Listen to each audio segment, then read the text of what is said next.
morning, everyone. I love the energy already. Wow, you guys must have had your NeoLife tea. But how are you feeling this morning? Awesome. Well, welcome to Convention 2017. And I just can't, words really can't describe how excited I am to be with all of you today. Thank you for all that you do. And congratulations just on the success that you've had. 2017 has been a tremendous year. It's really been remarkable to see the growth that's been happening in your businesses. Since December, we've actually seen steady growth every single month so far.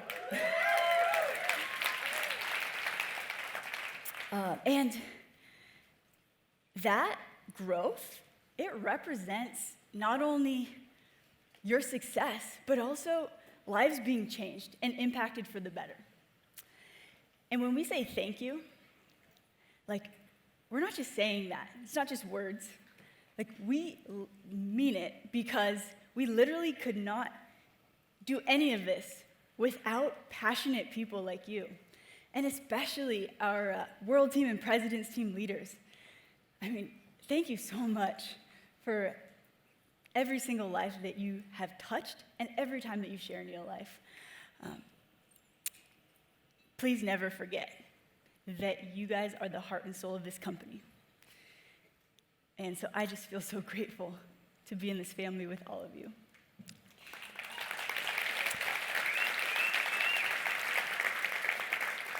So, how do you like this hotel? It's good? Yeah. I love it too. It's pretty awesome. Actually, yesterday I bumped into Yvette Robertson. Are you in here? Oh yeah, she's in the back. Hi, Yvette. And we were just talking about how great we thought everything was, how beautiful the venue is, and helpful the staff are. And we both, though, we had one kind of major issue with the hotel. I want to see if you guys have the same issue, just in case we decide to come back here again in the future. How do you feel about the toilet paper dispensers?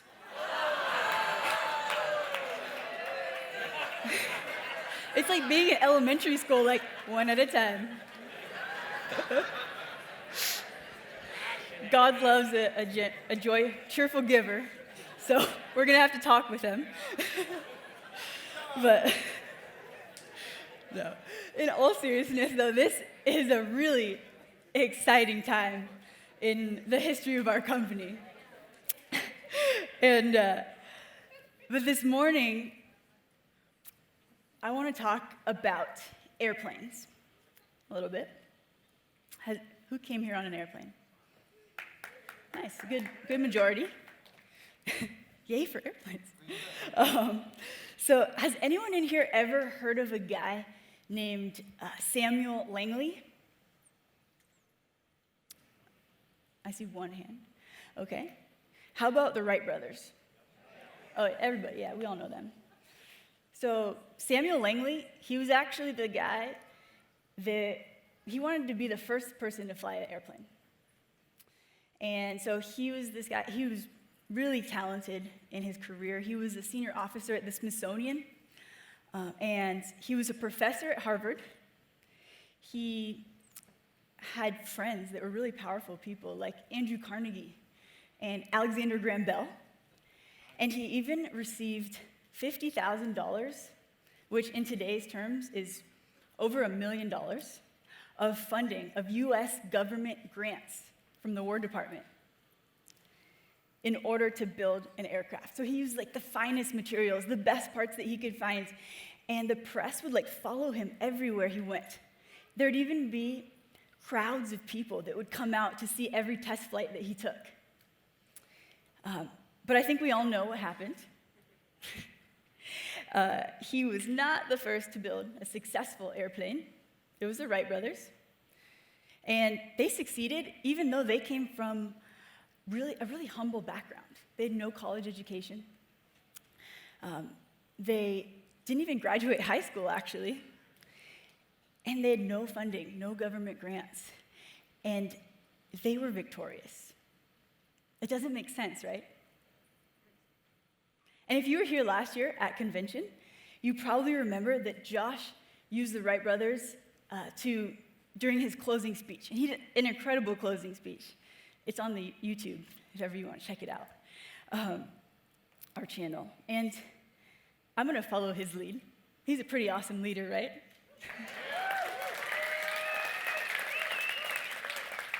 So, and their story, it has so many valuable lessons that I bet we could all give a speech on it, and they would all be unique and all complement each other.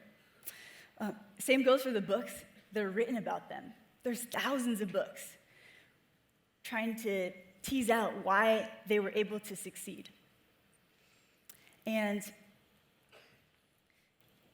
after doing a little research of my own, I actually have my own ideas now. I think that their success, it comes down to 3 key reasons. And they're the same 3 key reasons that NeoLife has been successful for almost 60 years and will be the single most powerful force behind ending the trend of chronic disease into the future.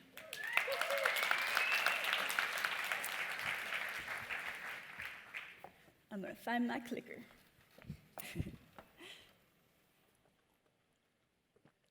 So, number 1.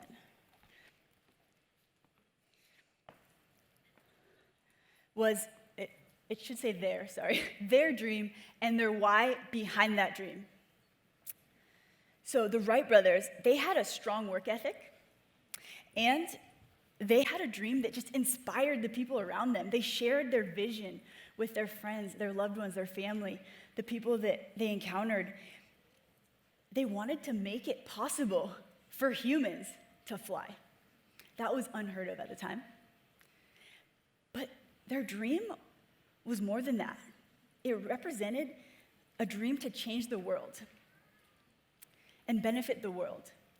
And Samuel Langley's dream, he, more than anything else, he wanted to be famous. And one way of getting really famous would be to build the first airplane, or fly the first airplane. But great leaders, they're world changers. They inspire through vision, painting a picture that's like bigger than all of us, something that you can see and feel. And it's how we share our dreams with others. But today I want to talk about a problem that I see. And I'm sure you've seen it too. It's that today, people have stopped dreaming. They just have. For the most part, the majority. And when we don't dream, this is not a criticism. Because when we don't dream, I think that's usually a result of just not having any hope.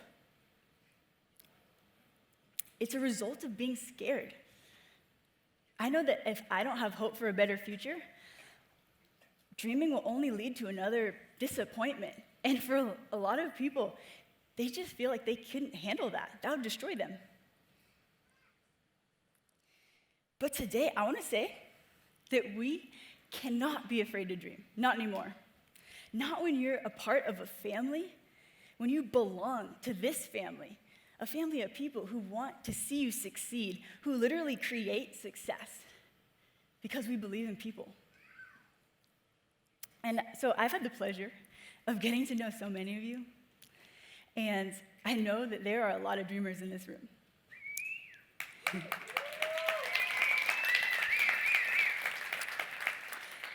I think it's a fact that you cannot make it to the president's team without being a dreamer. Do you agree? Yep. That's big. And, I mean, you go down the line, Louis and Laverne, dreamers, right? Marjorie and Lawrence, dreamers. The Martins, the Krauses, dreamers. And Delmar and Shirley Carmack, big dreamers. Every time I hear them speak, I'm just so inspired. And Charlotte Shelton, what a beautiful dreamer. My mama knows that I also have another mama My NeoLife mama, Charlotte. But, I mean, even so, even though we do have those dreams, we all need to be reminded at times. Why? Because it's not about how smart we are or how many unique skills we have or how special our talents are. I mean, the most difficult part of succeeding in anything is just having the ability to get your head in the game and keep it there. Do you feel the same? And just to manage our emotions. And before I go on, I do want to say, we're all called to be leaders. I believe that. And I also believe that you are a leader even if you don't think you are. Because I can guarantee you, there are people that look up to you. It might be your spouse, your friends, your family members, your children. And if not, that's okay. I look up to you. Honestly, I admire anybody who has the courage to just get out and try. That's the hardest part. And it's so important because being a leader is scary, right? I think so. Because it's a choice, not a title. Leaders, they go first into the fire. They take risks first. And as they learn and grow, they empower other people to do the same, to become leaders themselves. And they inspire greatness, right? But do you guys ever have those moments where you're thinking like, how the heck am I gonna inspire greatness when I am just not feeling that great today? No? Yeah? When like, if you're underage, cover your ears. When like life crap happens. If you don't like that, you can put it in the comments. At leadership school, I actually shared a story about this. It was a book that I read not long ago by a lady who is a social psychologist and a professor at Harvard University. And I think it's worth sharing again. It really spoke to me. So this lady's name's Amy Cuddy. And she tells the story of giving a TED Talk on something called the Imposter Experience. Have you heard about the Imposter Experience? Yeah? No? So what she did was she did this study and she found that the vast majority of high-achieving women, they feel like imposters. Like, she references the study of 178 high-achieving women, and to eliminate social bias, they chose white, upper-middle-class women who had experienced tremendous success in their fields, like art, science, business leaders, you name it. And every single one of them, despite their just tremendous accomplishments, they felt like their success was a result of just luck or good fortune and not competence.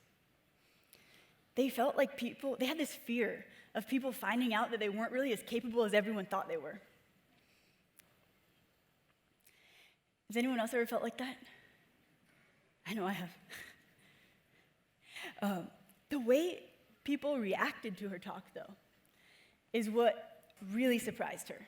It shocked her. So as she expected, thousands of women were just coming up to her after her talk and saying, "Oh my gosh, I feel like that too." And what really shocked her, though, was what happened after. When she went home, she opened her email inbox, and she saw that she had just received floods of emails from men. And they were saying, "We feel like imposters too." But what she found was that when she looked into it further, she found that it might even be worse for guys because they can't admit it. There's just too much pressure around us to be like manly and macho. And it turns out, though, this isn't just for high achievers. This is something we all experience. Unless You're extra special and you don't get it, but the reason we don't expect it in high achievers is because we think like if you get a lot of recognition, achievement, it'll just go away, yeah? The problem is that it only gets worse if we don't know how to manage it and just recognize it and stop it. And so what it boils down to really is feeling like we're not good enough, like we don't measure up, and those 3 little words, not good enough, those are dream killers. They tell us, like, you're not good enough, so why even try? That is a bold-faced lie. That's what I want to tell you today. That you are good enough, you're created with a special purpose that no one else could ever fulfill, only you. And I have a rule for this kind of fear, the not good enough kind of fear. Are you ready for it? Yeah. Okay. So, if you see it coming up at you, right here, not good enough, stop it.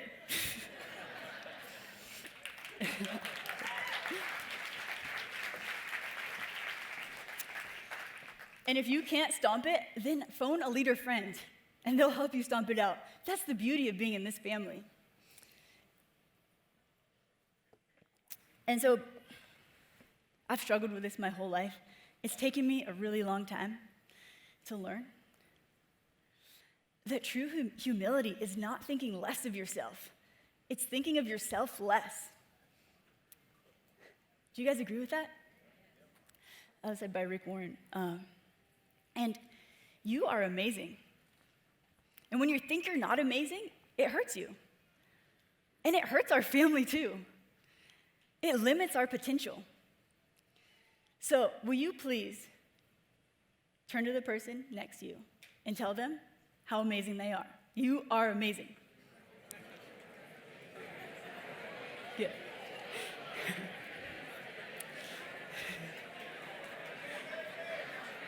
Oh yeah, we've got a lot of amazingness happening in here.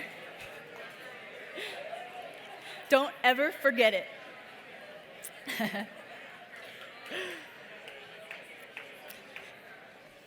So, oh yeah, it just keeps on going. I like it. So convention, I think you may have heard my dad say this before, and it is absolutely true. Convention is where leaders are born. And have you ever come here and you just heard something someone said, it just spoke to you? I think Nicole Blaine, she shared that, I can't remember whose testimony, it might have been my dad's story or Lawrence Clark's. They both don't have hair. I can't remember, no, I'm just kidding. But she said that it woke the sleeping giant inside her. And then we went to leadership school. And Laurel Wexel, she shared that what Nicole shared woke the sleeping giant inside her. That's what happens when you're a part of this family.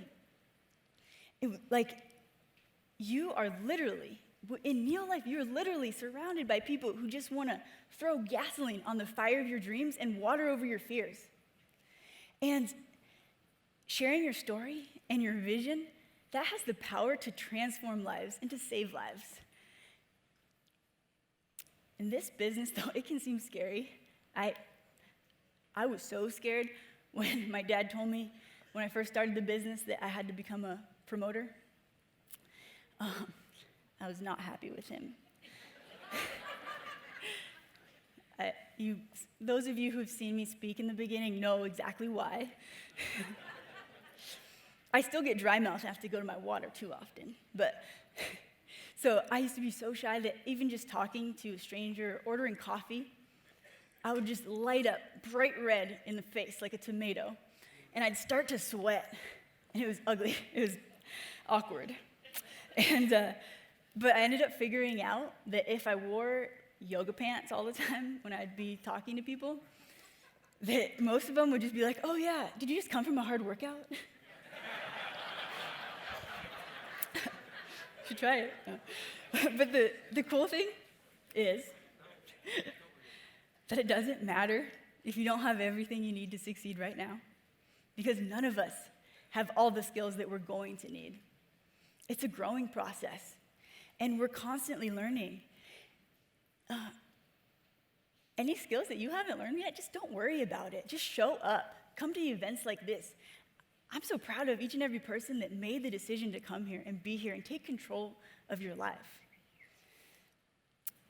We offer, as a company, we offer the best success training in the world and the best personal development, and we teach best practices from the most successful NeoLife entrepreneurs. And we're all dedicated to helping you become the best versions of yourselves. And the good news is, there's no expiration date on your dreams. Like, it might take a little longer to achieve. It might be super quick. You might fly right by them. Or you might change your mind, and that is okay. What matters is you're headed somewhere awesome. So I want to ask you, like, what are your dreams? What do you see when you picture your big win? Like, what do you want to be able to do for the people you love? What if you had financial security? Would you take care of your family? Maybe buy your mom and dad something nice, or buy a better education for your children. Give back to your church. Whatever it is, your dream is unique, but it's part of my dream to make sure that yours comes true. And I feel a deep sense of responsibility to make sure this happens, to make sure that people don't forget to dream, because I know exactly how hard it is. And that's okay, because we will love you until you can dream. And we've seen what can happen when you're a part of this family. That actually leads me to the second reason that the Wright brothers succeeded.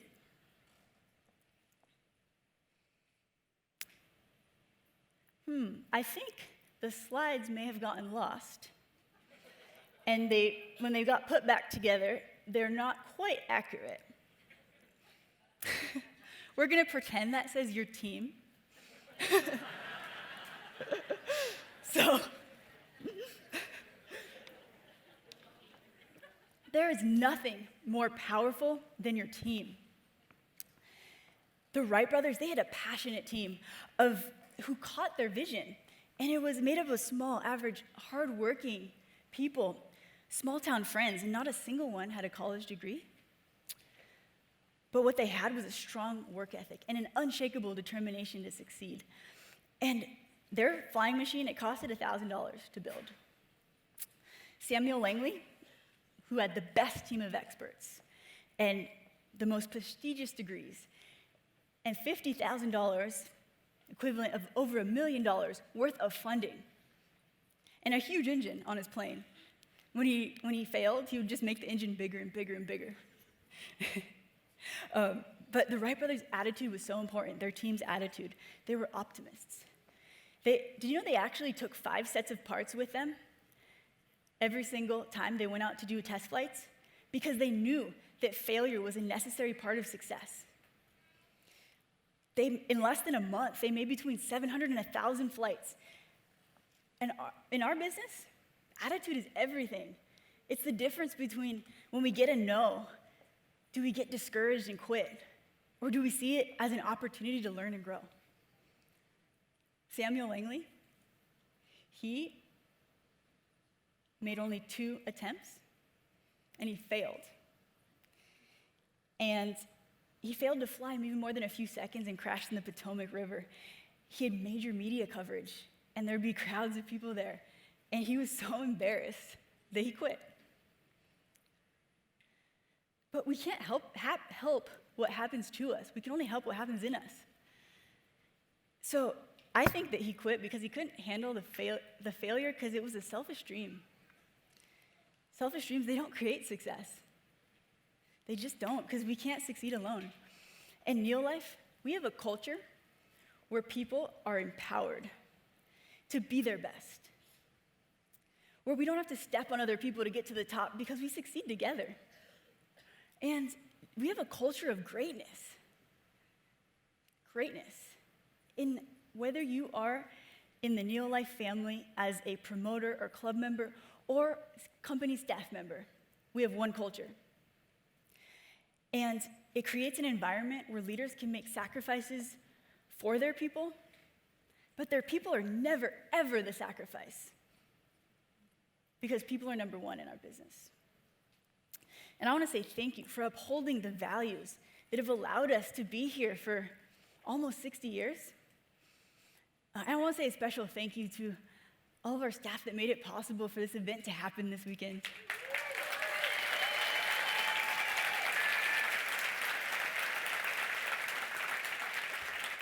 I mean, just to name a few names: Jessica, Josh, Josephine, Clarissa, Midia, Cheryl, Simon. I know I'm probably missing a couple, but each and every one of those people, they love you. I love you. And we're here our number one goal is to make sure that you have all the tools and resources and support that you need to have success. That's our number one goal. Vision, like I mentioned earlier, it's how we share our dreams with others.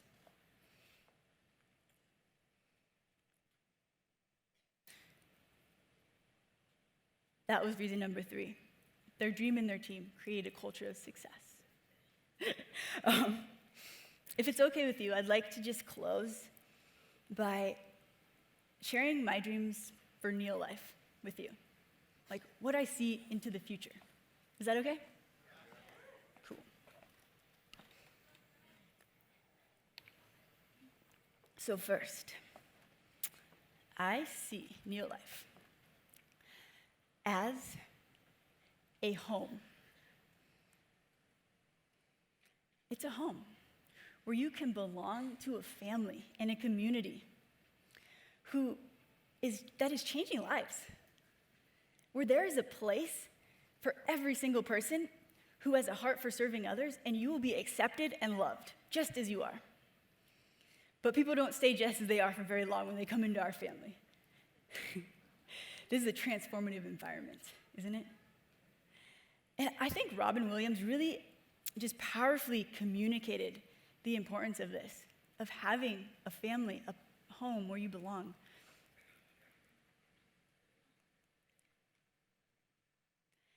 He said, I used to think that the worst thing in life was to end up alone. It's not.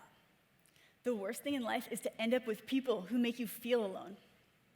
Isn't that so true?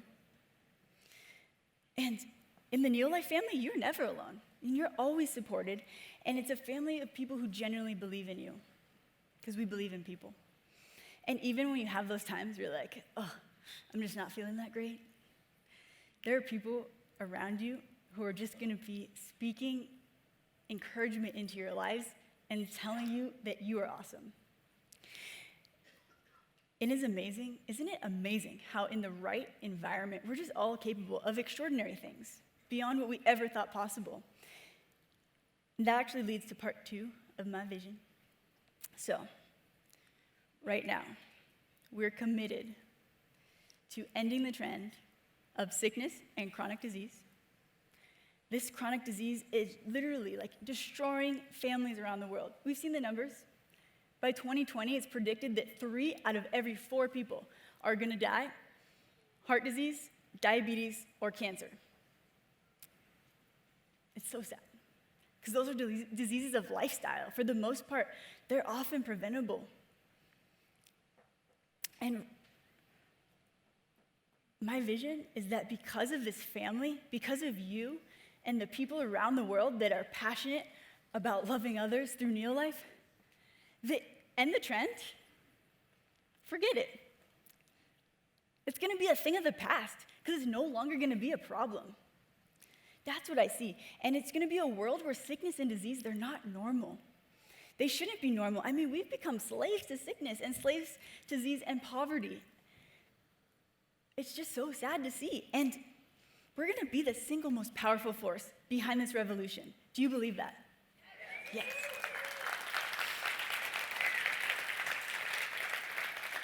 We are going to positively impact lives around the world and create hope for a better future.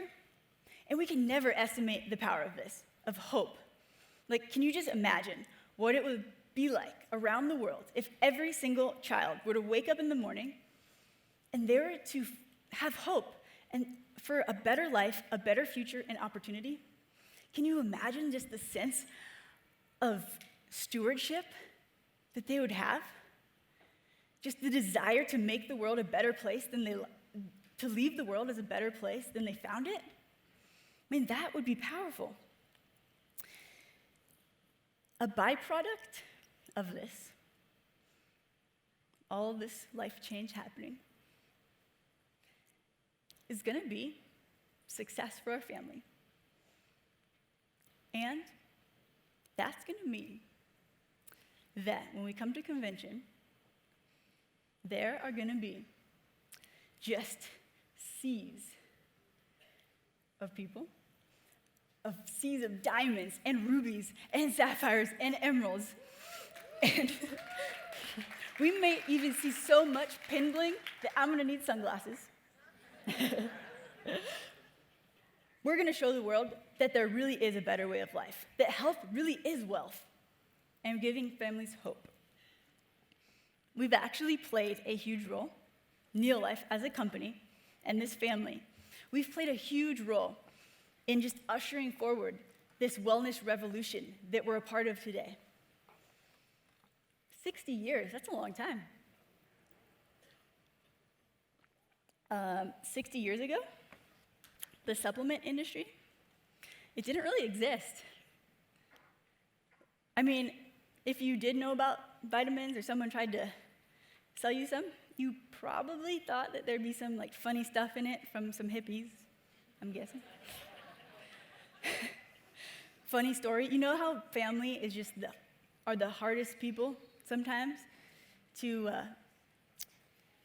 get to believe in what we're doing? Yeah, it's true. Well, I always think it's a funny, not funny, but funny story when my dad talks about how his father, he was a farmer and in Central California, Porterville, and he even bought him his farm. He said, here, this is your land, take care of it. They grew up with not a lot of money. And even after all of the benefits that he received because of the company and what we do, to the end of his life, he would ask my dad, are you sure what you're doing is legal? It just wasn't normal back then. It's revolutionary what happened. And our products work. They're the best products in the world.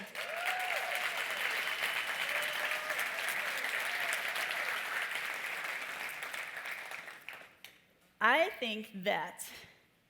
believe that this is a fact, that if you get NeoLife in people, you will get people in NeoLife because of the way that the products work.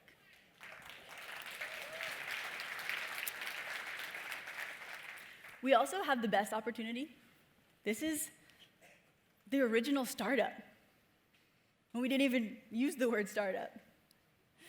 I mean, we are redefining the world of startups. It's so sad to see how 9 out of 10 traditional startups fail.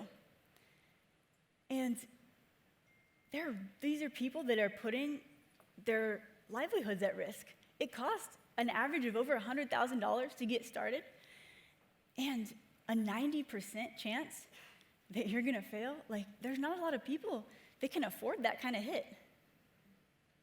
There has gotta be a better way for passionate, business-minded entrepreneurs to have success without having to risk everything. And there is. That's what we offer. That's why we're redefining the world of startups with nutrition startups. Because for the same amount of money you would spend just like taking a couple of friends out to dinner, you can fund your own nutrition startup. And it's how much risk is involved. I mean, if you don't like what happens, you have a couple months of product for yourselves and your family, or you can just give them away. You're really not risking that much, but the upside is huge. There's so much potential in this business when we treat it like a real opportunity and we decide that we are going to believe in ourselves enough to make a difference. And above everything else, the single biggest thing that gives me an unshakable confidence in the next 60 years of success for this family are the people, you. And I just want to say again, thank you for being part of this family. I just feel so blessed to be able to serve you and get to know all of you, and I just can't wait to get to learn from you and hear your stories and recognize you throughout this weekend. So thank you so much. And